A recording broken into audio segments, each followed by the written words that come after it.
কথায় আছে রথ দেখা কলা বেচা। আজকে আমাদের অবস্থা হয়েছে অনেকটা তাই। টুসুর মা এই যে রথ দেখতে চলেছে, কিন্তু ব্যাগে করে কি নিয়েছে দেখাও।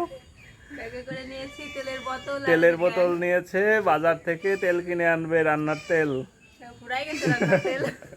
সেজন্য একই সাথে দুই কাজ হয়ে যাবে। হ্যাঁ, চলো তাহলে। ওকে। টুসু কোথায় যাচ্ছ? তাই রথের মেলায়।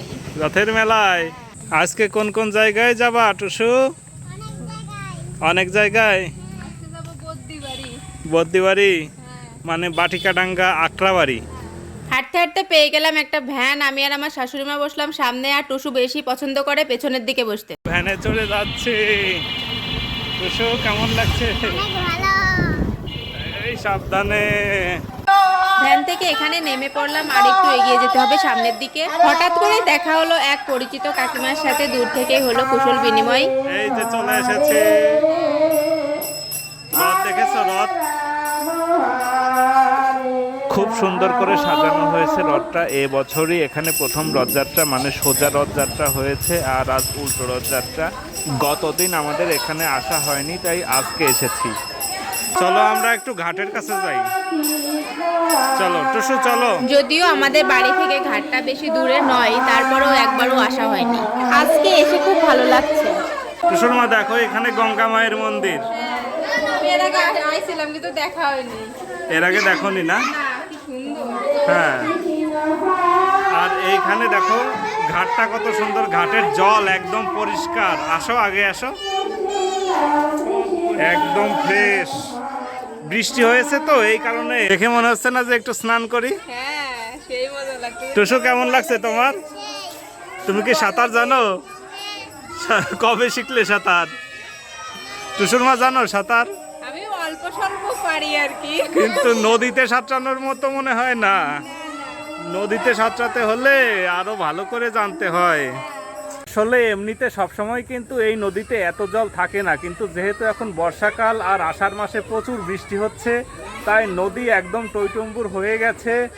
আর আমরা এখানে আসার পরে টুসুর মা কিন্তু ফটোগ্রাফি নিয়ে ব্যস্ত হয়ে পড়েছে। টুসুকেও নাও সাথে। ভালো হচ্ছে ছবি এখানে।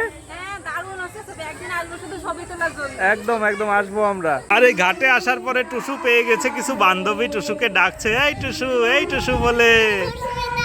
সুস্মিতা, তো দেখা করো, একসাথে পড়ো তোমরা, তো দেখা করো, যাও।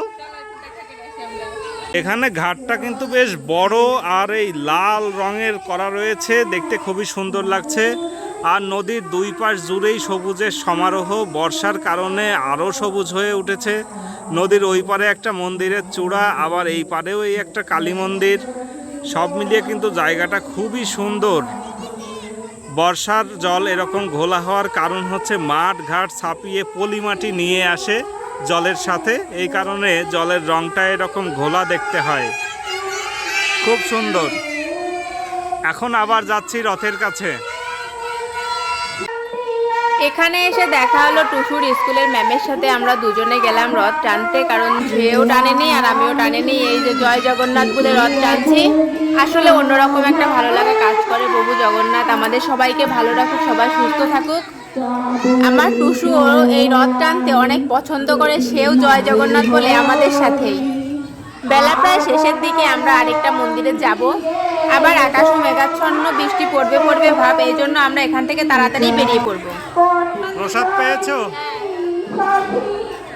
দাও, আমাকেও দাও। এই যে আমরা চলে এসেছি বটতলায়। বাড়ির কাছের মন্দির তো, এখানে তো না আসলেই নয়। আজকে আর কোনো মন্দিরে যেতে পারিনি, বৃষ্টি তো চলেই আসলো। আসছে বছর আবার হবে। এখানে আবার একটু রথ টানায় অংশগ্রহণ করলাম। দেখছেন বাচ্চাগুলো কিভাবে প্রভু জগন্নাথের চারপাশে রয়েছে। আসলে শিশুরা তো দেবতুল্য হয়। ঠিক তাই, এই দৃশ্য দেখতেও ভালো লাগে। ঠিক বলেছ।